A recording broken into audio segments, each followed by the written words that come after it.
Ya memanglah pendukung 02 tidak mempersoalkan Gibran jadi pendamping Pak Prabowo. Kepentingan mereka hanya satu, Pilpres menang dan setelah itu keluarga Pak Jokowi akan dicampakkan.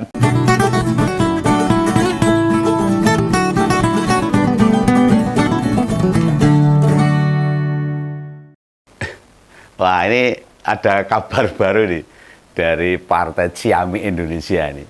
Ya lumayan mengagetkan. Nampaknya Golkar pengen makin mengokohkan dirinya. Ini butuh darah muda, orang darah tua. Meletre. Makin mempertegas kekuatan politik mereka. Nah uniknya, Golkar malah lebih suka mengajak Bang Marwarar sama Bang Anas dibandingkan dengan Bocil kemarin sore yang Oktober mendatang jadi wakil presiden. Nah Bang Anas itu siapa coba? Semua pasti tahu lah. Siapa lagi kalau bukan Anas Urbaningrum, mantan ketua umum Demokrat yang dulu pernah masuk karena kasus korupsi itu. Loh ini kabar beneran ini, bukan kabar bohong. Lah mau bagaimanapun, sulit kok mengakui cara berpolitik dua politisi ini. Siapa yang meragukan komitmen Bang Ara sama Bang Anas? Pak Bambang Susatyo mengatakan membuka kesempatan pada keduanya di acara tribut itu. Tuh Akbar Tanjung di DPR. Aneh. Bila ketua MPR ini gak nyebut nama Mas Gibran kan aneh itu loh. Oh, pora wedi Pak Jokowi ini anaknya ora disebut. Lah Ngompolres mungkin akan bilang kok. Lah Pak Bamsud juga nyebut nama Mas Wali saat konferensi pers setelah acara. Nah ini yang mesti diperhatikan. Bedanya menyebut dua nama itu dilakukan saat berpidato resmi. Sementara penyebutan peluang cawapres terpilih itu di luar acara. Berarti masuk seket gitu aja lah. Itu menandakan loh kesempatan Bang Ara dan Mas Anas itu lebih diinginkan oleh Golkar. Nah perumpamaannya sebenarnya saja kok. Perumpamaannya itu gampang ya, bila kita teliti. Bila kita bertamu ke rumah seseorang, ini perumpamaan loh, diterima di ruang tamu dan diterima di teras atau ditemui di luar pagar rumah, itu menandakan apa? Bener nggak? Nah, gimana mau ngasih tempat istimewa? Lawang jauh-jauh hari. Waduh, para elit dan senior Golkar nggak berkenan partai mereka diacak-acak sama Pak Jokowi ya. Banyak hal yang membedakan antara nama Bang Anas dan Bung Ara dengan nama sulungnya presiden ini, dengan nama Gibran ini. Bang Ara jelas punya etika politik, masih punya, yaitu tetap menghargai PDIP, berpamitan secara resmi, mundur dari partai lamanya, pakai meterai mungkin, tanda tangan mundurnya. Nah, lalu Mas Anas, usai keluar dari tahanan, dia juga menjadi ketua umum Partai Kebangkitan Nasional yang diinisiasi para loyalisnya. Ya meskipun hasil pemilu kemarin PKN ya remuk redam, perolehan suara nggak disignifikan, ambles, ambiar. Lalu bagi Pak Bamsud, Bambang Susatyo, di politik itu ya harus berjuang, harus bekerja keras, membuktikan komitmen dan memperjuangkan apa yang diyakini. Tidak malah mencari kemudahan freelance. Wah, dengan fasilitas yang sudah ada ditumpai. Gimana? Apalagi memanfaatkan kekuasaan. Ini yang membedakan kelas politik ketiganya. Dan Golkar itu memperhatikan betul ini. Pengkhianatan itu berbahaya sekali. Meskipun Kuoncone tetap memperhitungkan hal seperti itu. Bukan sekedar merusak trust atau kepercayaan sesama kader. Namun juga mengobrak-abrik demokrasi, melanggar konstitusi dan sebagainya. Yang mestinya kita jaga bersama-sama. Nah, Golkar itu partai Ciamik pasti menghargai hal-hal seperti itu. Termasuk ideologinya. Tidakkah ini sinyalemen atau tanda-tanda bila Golkar masih berada di barisan pendukung Prabowo Gibran? Tapi tidak mau diatur-atur oleh kepala negara yang saat ini masih menjabat. Sebagai sebuah partai besar loh ini. Dan mampu bertahan di segala situasi politik. Sejak jatuhnya Soeharto sampai sekarang menang terus Golkar itu. Selalu ada di pemerintahan. Ragam kalah itu kayak bunga teratai aja, jalurnya yang dhuwur terus. Mereka tentu menjaga nilai-nilai dengan baik. Pengkhianatan, apalagi pelanggaran etik, tidak boleh merusak rumah sendiri. Artinya apa? Jika para pelaku pelanggar etik ini merusak pertarungan di luar, ya silahkan saja, tidak apa-apa. Tapi jangan sampai masuk dan memporak-porandakan tempat mereka tinggal. Ini Golkar. Ini kecolongan PDIP. Diobrak-abrik. Nah, bagi yang jeli, kita bisa melihat hampir semua partai menjaga jarak. Tidak mau lagi terlalu dekat dengan Pak Jokowi. Apalagi PDIP sudah the end wassalam. Lah cek saja acara halal bihalal. Atau acara konsolidasi partai lah. Masihkah ada yang mengundang Pak Jokowi? Oh, renek, sama sekali tidak. Mereka sudah tahu Pak Jokowi sebentar lagi pensiun. Sudah nggak ada kekuatan lagi. Ya memanglah pendukung 02 tidak mempersoalkan Gibran jadi pendamping Pak Prabowo. Kepentingan mereka hanya satu.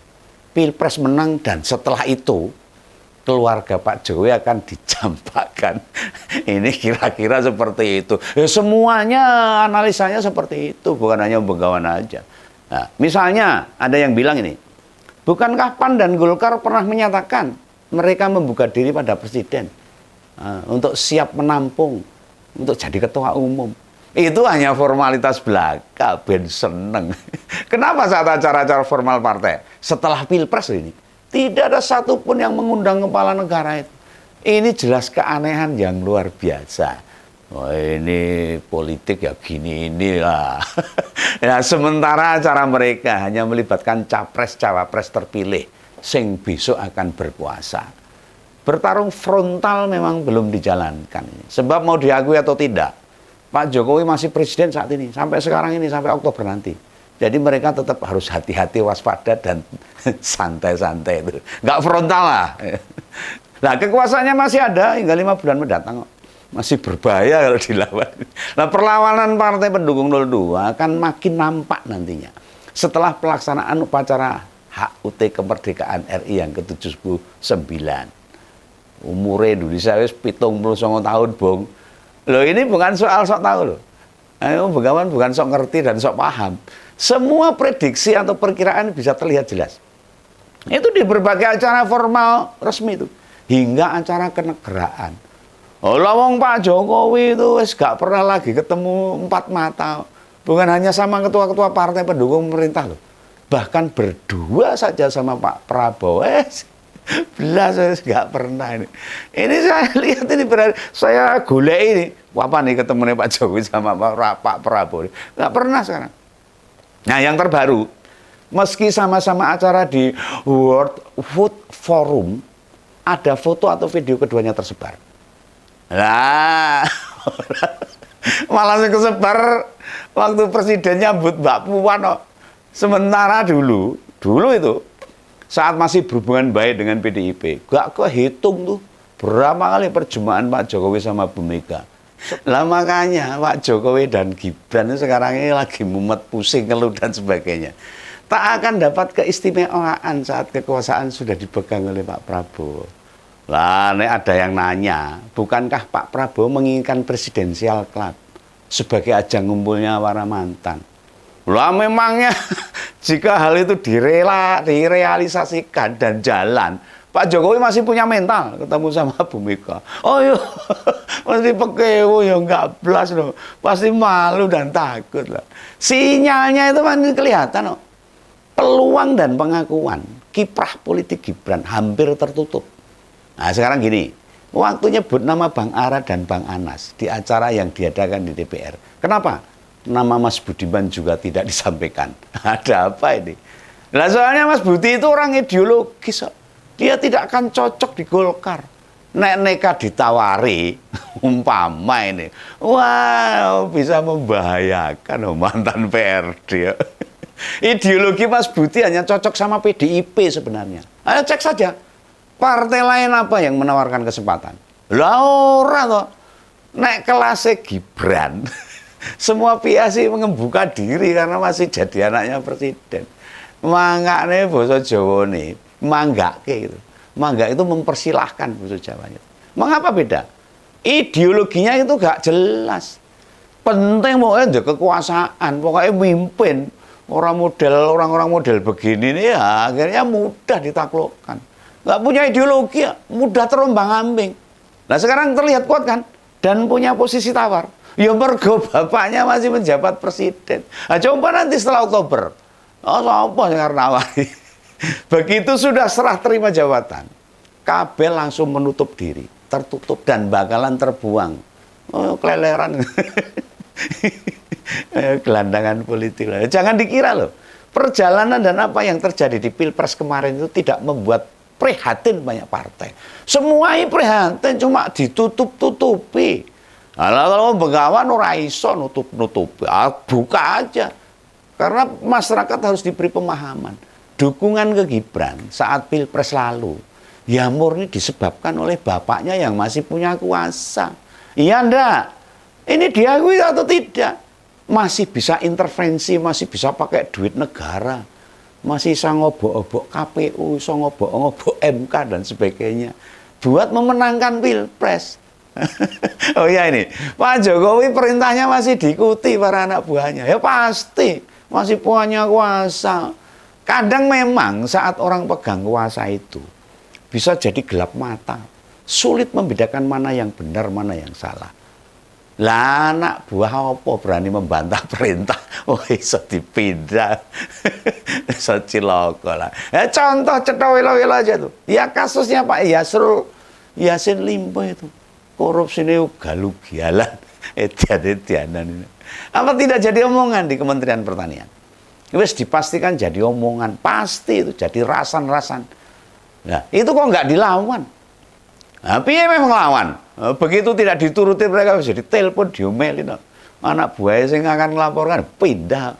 Nah ini anak buahnya Pak Jokowi, menteri ini, ugal-ugalan seperti ini. Niru sopo gitu loh. Lah sampai dimutasi ada tuh, yang karena melawan Pak Yassin itu. Ini yang terjadi di kalangan pendukungnya Pak Jokowi, baik di partai maupun di kalangan pejabat. Nah ada yang mikir, kenapa presiden nggak mecat menteri dari PDIP? Ayo, ini tentang strategi berbeda supaya dia dinilai masih berjasa buat partai. Nah, Bu Mega ya pinter. Bu Mega ya politik senior. Nek menteri ditarik malah jadi sasaran. Maka Bu Mega yang mau narik menterinya. Nanti disebut sebagai pihak baperan, mutungan, nesunan. Nah, lagian kader-kader PDIP di kabinet itu kader-kader yang jempolan. Rugi kalau keluar. Yang rugi siapa? Masyarakat, rakyat. Dan menarik mereka, merugikan rakyat pasti itu.